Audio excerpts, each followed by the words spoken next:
नमस्कार साथियों, welcome to my YouTube channel. देखिए, जैसा मैंने बोला था कि करंट अफेयर का सेशन आता रहेगा मेरा कब तक, जब तक जीएसएससी का एग्ज़ाम नहीं हो जाता। तो आइए शुरू करते हैं कि 2022 से रिलेटेड जो भी करंट अफेयर है उसको हम 20-20 क्वेश्चन करके कवर करेंगे। तो ये मेरा तीसरा सेट है, तीसरा सेट शुरू करते हैं। तो पहला क्वेश्चन क्या है? तो पहला क्वेश्चन है, चीन और किस देश द्वारा सी गार्डियन समुद्री अभ्यास आयोजन किया? ठीक है, किस देश के साथ? तो पाकिस्तान के साथ। चीन और पाकिस्तान द्वारा सी गार्डियन 2 समुद्री अभ्यास आयोजित किया। इसका आयोजन पाकिस्तान नौसेना चीनी पीपल्स लिबरेशन आर्मी नेवी द्वारा किया गया। यह नौसैनिक अभ्यास समुद्री अभ्यास खतरों के प्रति संयुक्त प्रतिक्रिया सुधार पर केंद्रित है। इसका उद्देश्य रक्षा सहयोग को बढ़ावा देना और दोनों देशों की नौसैनिकों की नौसेना क्षमताओं को बढ़ाना है। यह अभ्यास संघाई में जल और हवा क्षेत्र में आयोजित किया गया। नेक्स्ट क्वेश्चन है कि भारतीय रिजर्व बैंक ने ओला फाइनेंशियल सर्विसेज पर कितने करोड़ रुपए का जुर्माना लगाया है? देखिए, 1.67 करोड़ का जुर्माना लगाया है। इसका मेन कारण क्या है? फाइनेंशियल सर्विसेज केवाईसी को लेकर जारी निर्देशों का अनुपालन नहीं किया। देखिए, केवाईसी से रिलेटेड इशू है कि वो प्रॉपर नियम को फॉलो नहीं किया था। ऐसे ऐप आधारित कैब सेवा प्रदाता ओला की सहायता कंपनी ओला फाइनेंशियल सर्विसेज 2 पहिया और 4 पहिए वाहनों के अलावा व्यक्तिगत ऋण, ठीक है, पर्सनल लोन का भी प्रावधान करवाता है। अगला क्वेश्चन है कि टाइम्स आउट एक संस्था है जो एक इंडेक्स निकालती है। ये इंडेक्स किस देश की राजधानी एडिनबर्ग दुनिया का सर्वश्रेष्ठ शहर है? ठीक है, ये सर्वश्रेष्ठ शहरों से रिलेटेड निकालती है इंडेक्स। तो इसमें दुनिया का सबसे अच्छा शहर या तो इसमें स्कॉटलैंड की राजधानी एडिनबर्ग सबसे बेहतर शहर में आया है। टाइम आउट 2022 इंडेक्स के अनुसार स्कॉटलैंड की राजधानी एडिनबर्ग, ठीक है, स्कॉटलैंड की राजधानी एडिनबर्ग सर्वश्रेष्ठ शहर है। सूची में इसके बाद कौन कौन सा शहर है? तो शिकागो है, मेडलिन है, ग्लासगो, एम्स्टर्डम, प्राग और माराकेच का स्थान है। बर्लिन और मॉन्ट्रियल और कोपेनहेग ये लोग भी टॉप 10 में आते हैं। अब देखिए, भारतीय शहरों में कौन कौन सा है? भारतीय शहरों में मुंबई 14वें स्थान और दिल्ली को 26वें स्थान मिला है। क्वेश्चन पूछ सकता है कि भारतीय शहरों में जो टाइम आउट इंडेक्स निकाला गया उसमें किस नंबर पे आया है? टॉप 10 में है या टॉप 20 में है? तो टॉप 20 और टॉप 30 में आता है। अगला क्वेश्चन है कि निम्न में से कौन सा देश प्रत्येक वर्ष 14 जुलाई, देखिए, प्रत्येक वर्ष 14 जुलाई को राष्ट्रीय दिवस के रूप में मनाता है, जिसे बास्तिल दिवस भी कहा जाता है? देखिए, ये फ्रांस से रिलेटेड है। फ्रांस की क्रांति, ठीक है, बास्तिल में ही हुआ था, जहाँ पे एक बिल्डिंग, देखिए आगे इसका देख लेते हैं डिटेल क्या है। फ्रांस प्रत्येक वर्ष 14 जुलाई को राष्ट्रीय दिवस के रूप में मनाता है, बास्तिल दिवस भी कहा जाता है। 14 जुलाई 1789 को सैन्य किले और जेल के रूप में मशहूर बास्तिल के पतन का प्रतीक है। गुसाई भीड़ ने उस पर धावा बोल दिया, जो फ्रांसीसी क्रांति की शुरुआत का संकेत था। फ्रांसीसी रिपब्लिकन आंदोलन के लिए यह महत्वपूर्ण प्रतीक बन गया। फ्रांसीसी राष्ट्रीय दिवस, ठीक है, और औपचारिक रूप से फ्रांस में ला फेट नेशनल, ठीक है, ला फेट नेशनल कहा जाता है इसको, राष्ट्रीय दिवस को। ये फ्रेंच में क्या बोला जाता है? ला फेट नेशनल। नेक्स्ट है कि किस देश की सरकार, क्या है, किस देश की सरकार पूर्व प्रधानमंत्री शिंजो आबे को मरणोपरांत supreme order of the chrysanthemum से सम्मानित करने का निर्णय लिया? देखिए, ये जापान की सरकार है। जापान सरकार ने पूर्व प्रधानमंत्री मरणोपरांत supreme order of the chrysanthemum से सम्मानित करने का निर्णय लिया है। शिंजो आबे जापान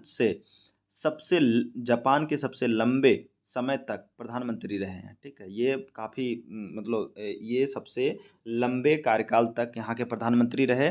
वह संविधान के तहत जापान के सर्वोच्च सम्मान प्राप्त करने वाले चौथे पूर्व प्रधानमंत्री हैं।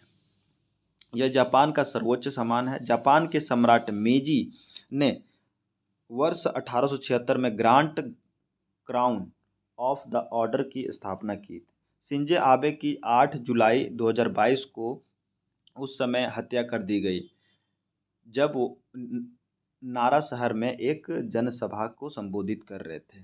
ठीक है, एक आदमी ने इन्हें गोली मारकर इनकी हत्या कर दी। अगला क्वेश्चन है कि हाल ही में किस देश द्वारा ब्रह्मांड में डार्क मैटर का पता लगाने हेतु लक्स जेप्सलिन नामक अत्यधिक संवेदनशील प्रयोग किया है। ठीक है, तो ये है अमेरिका। हाल ही में अमेरिका द्वारा ब्रह्मांड में डार्क मैटर का पता लगाने के लिए लक्स जेप्लिन नामक अत्यधिक संवेदनशील प्रयोग किया गया है। इससे पहले यह जांच करते हुए कि डार्क मैटर का आकार कुछ आकाशगंगाओं तारकीय पट्टी के केंद्र में तारों की गति को कैसे प्रभावित करता है, जिसमें वैज्ञानिकों ने पाया कि अवरुद्ध आकाशगंगाओं में डार्क मैटर हेलो के माध्यम से अक्ष के बाहर की ओर झुकने, ठीक है, आउट ऑफ प्लेन के कारण समझा जा सकता है। डार्क मैटर उन कणों में बना होता है जिन पर कोई आवेश नहीं होता है, मतलब इसमें कोई भी चुंबकीय प्रभाव नहीं होता है। अगला क्वेश्चन है कि केंद्रीय खान मंत्री प्रहलाद जोशी ने किस शहर में खान और खनिजों पर उठे राष्ट्रीय सम्मेलन का उद्घाटन किया? तो किस शहर में? तो इसको किया गया है दिल्ली में। ठीक है, केंद्रीय खान मंत्री प्रहलाद जोशी ने नई दिल्ली में खान और खनिजों पर छठे राष्ट्रीय सम्मेलन का उद्घाटन किया। उन्होंने कहा कि 2024 के अंत तक 500 खदानों की नीलामी होने की उम्मीद है। इस कॉन्क्लेव का आयोजन आज़ादी का अमृत महोत्सव के एक भाग के रूप में किया गया है। केंद्रीय गृह मंत्री अमित शाह ने इस कॉन्क्लेव में विभिन्न श्रेणियों में राष्ट्रीय खनिज विकास पुरस्कार और अन्य पुरस्कार प्रदान किए। ठीक है, इसमें राष्ट्रीय खनिज विकास पुरस्कार भी वितरित किया गया। अगला क्वेश्चन है कि वित्त मंत्रालय के अनुसार भारतीय राष्ट्रीय ध्वज की बिक्री के लिए लागू जीएसटी दर कितनी है? ठीक है, अभी देखिए इसमें जीएसटी दर कितनी है, तो ये 0% है। वित्त मंत्रालय की हालिया अधिसूचना के अनुसार भारतीय राष्ट्रीय ध्वज की बिक्री को वस्तु व सेवा कर मतलब जीएसटी से छूट दी गई है। भारतीय राष्ट्रीय ध्वज चाहे मशीन से बना हो या पॉलिस्टर का वस्तु एवं सेवा कर मतलब जीएसटी मुक्त है। कपास, रेशम, ऊन, खादी से बनी, हाथ से काटे हुए राष्ट्रीय ध्वज पहले से ही जीएसटी से मुक्त थे। वित्त मंत्रालय ने यह स्पष्टीकरण आज़ादी का अमृत महोत्सव के तहत हर घर तिरंगा पहल की राष्ट्रीय भूमि या पृष्ठभूमि में आया है। इस पहल के तहत आज़ादी के 75 वर्ष होने के उपलक्ष्य में हर भारतीयों को अपने घर पर राष्ट्रीय ध्वज फहराने के लिए प्रेरित किया गया जाएगा। अगला क्वेश्चन है कि विश्व स्वास्थ्य संगठन के अनुसार किस देश में मारबर्ग वायरस रोग के 2 संदिग्ध मामले सामने आए हैं?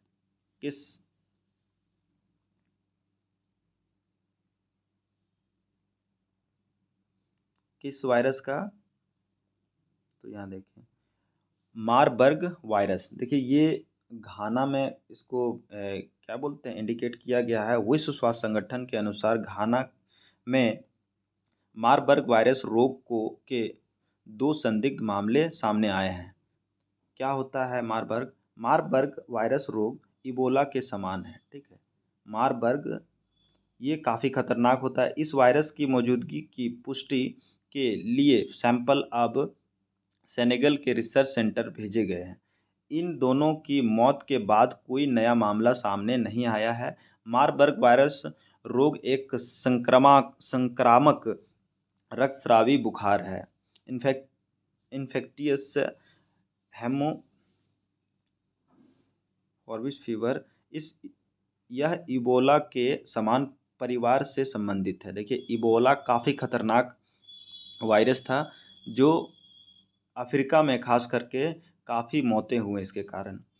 आगे क्वेश्चन देखेंगे। नेक्स्ट क्वेश्चन क्या है? केंद्र की नई शिक्षा नीति।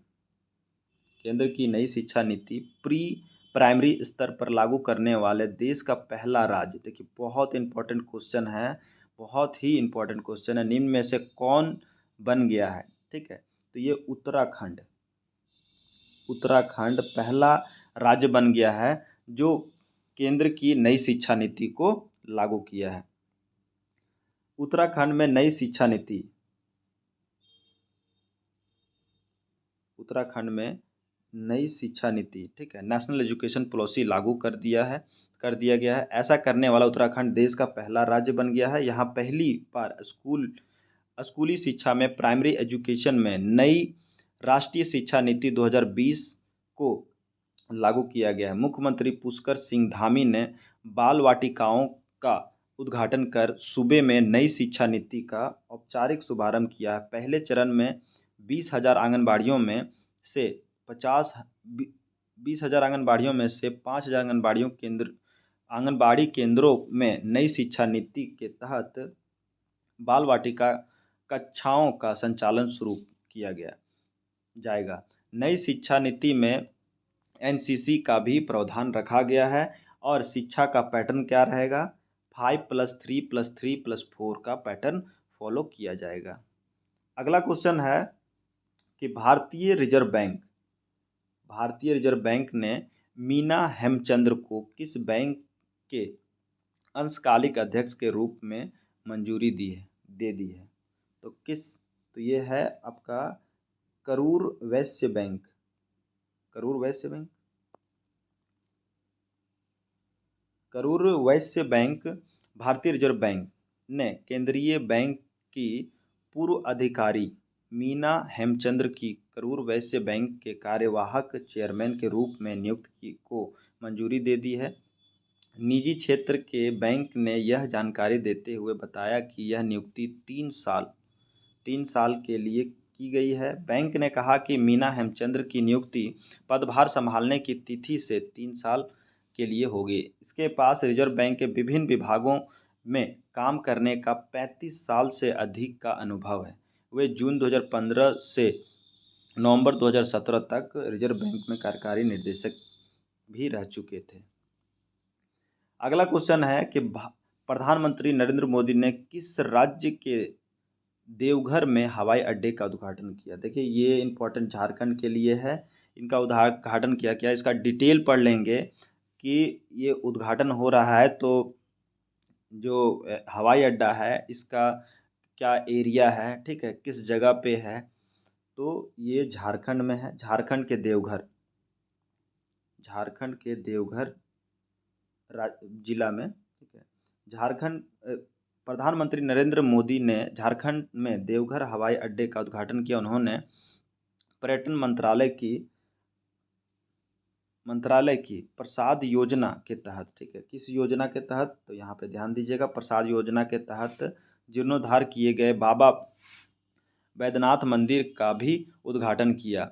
654 एकड़ भूमि में फैला यह हवाई अड्डा देश का 12 ज्योतिर्लिंगों में से एक बाबा बैद्यनाथ धाम से श्रद्धालुओं और पर्यटकों को सीधी विमान सेवा प्रदान करेगा। बाबा बैद्यनाथ धाम देश भर के श्रद्धालुओं के लिए महत्वपूर्ण धार्मिक स्थल है।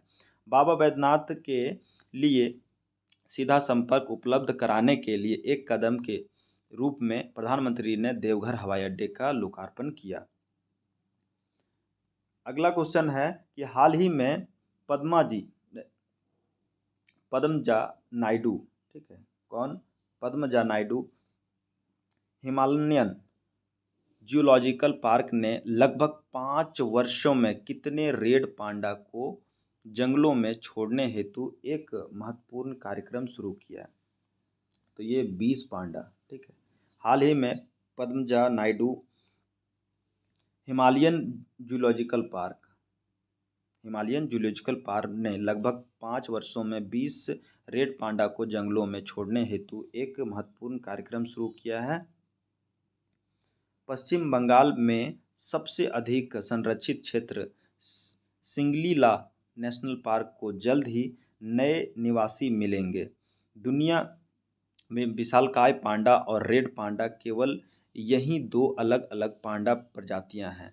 रेड पांडा सिक्किम का राज्य पशु भी है। कहाँ का? सिक्किम का। रेड पांडा शर्मीले और एकांत एवं वृक्ष पर रहने वाले जानवर हैं। यह परिस्थितिकी परिवर्तन के लिए एक सांकेतिक प्रजाति माना जाता है। अगला क्वेश्चन है कि भारत की पल्लवी सिंह ने किस देश के येओसू शहर में आयोजित फाइनल में मिसेज यूनिवर्स डिवाइन का खिताब जीता है? पल्लवी सिंह ने तो किस शहर में? ये दक्षिण कोरिया में। कोरिया मतलब दक्षिण कोरिया होगा इसमें। दक्षिण कोरिया।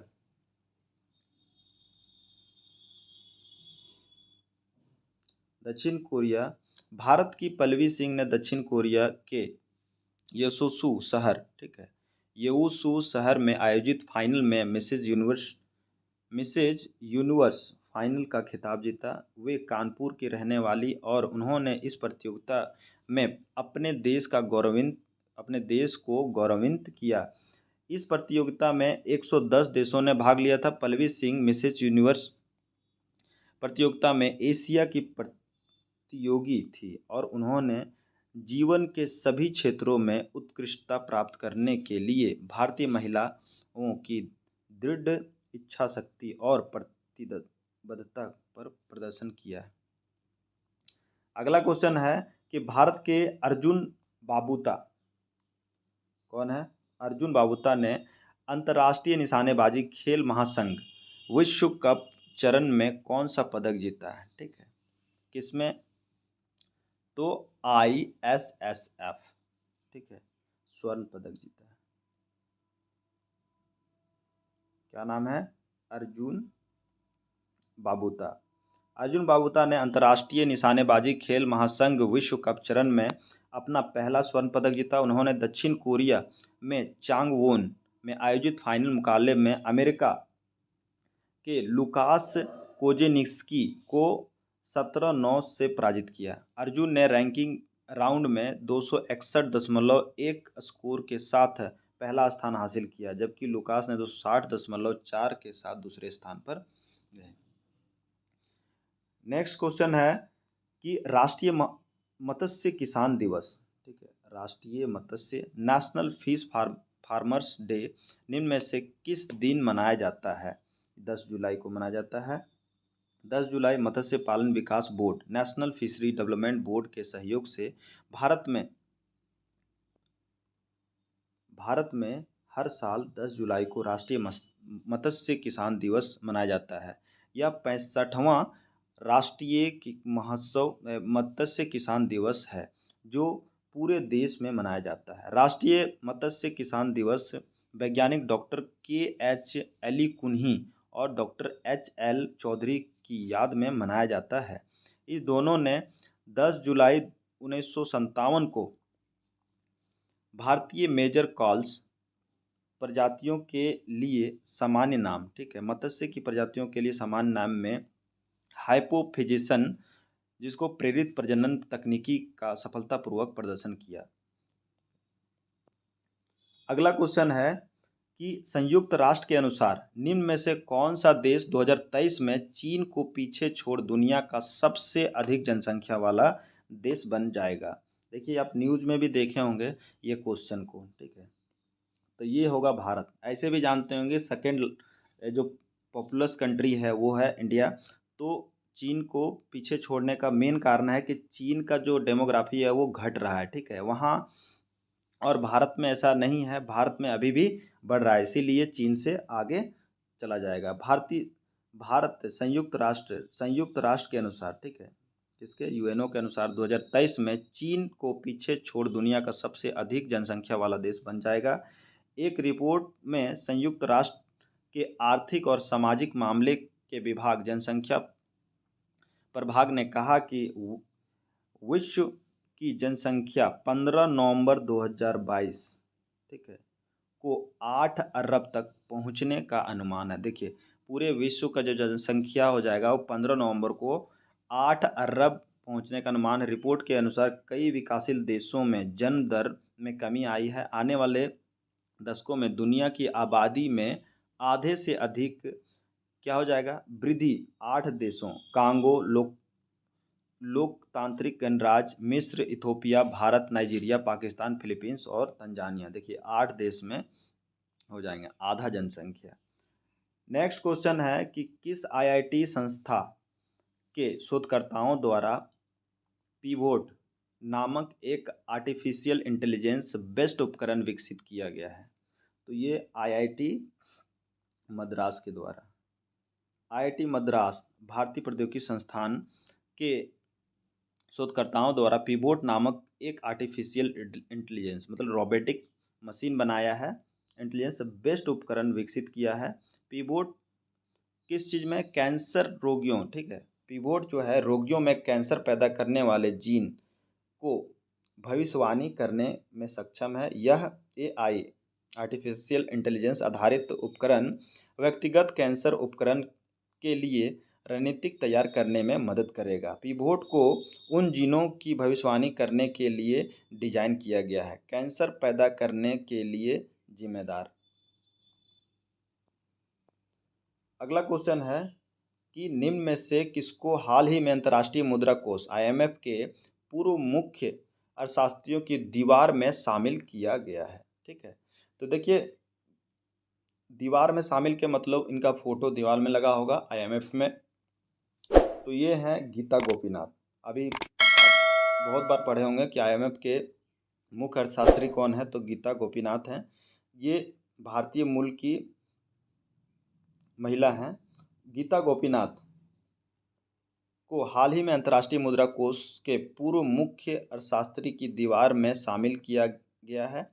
वह यह सम्मान पाने वाली पहली महिला और दूसरी भारतीय है।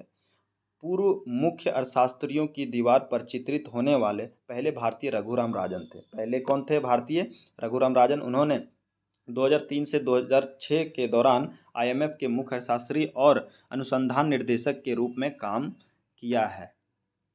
गीता गोपीनाथ अक्टूबर 2018 में आईएमएफ का मुख्य अर्थशास्त्री के रूप में नियुक्त किया गया था। अगला क्वेश्चन है कि हाल ही में किस राज्य सरकार ने मिशन कुशल कर्मी योजना को लॉन्च किया है? तो ये किया है नई दिल्ली। ठीक है, मिशन कुशल कर्मी योजना। तो आज का सेशन को यहीं ख़त्म करते हैं, आखिरी क्वेश्चन था हमारा। तो सेशन कैसा लगा लाइक कीजिए, सब्सक्राइब कीजिए और ज़रूर देखिए। ठीक है, अगर आपको 20 क्वेश्चन भी होता है, मैंने डिटेल में इसमें बताया है कि आपको सिर्फ मैंने ऑब्जेक्टिव नहीं, ऑब्जेक्टिव के अलावा इस आंसर को क्या है, तो आप अगर देखेंगे ध्यान से तो ये ऐसे ही याद हो जाएगा। आप एक नहीं 2 बार देखिए और इस क्वेश्चन को अपने नोटबुक में नोट डाउन करें।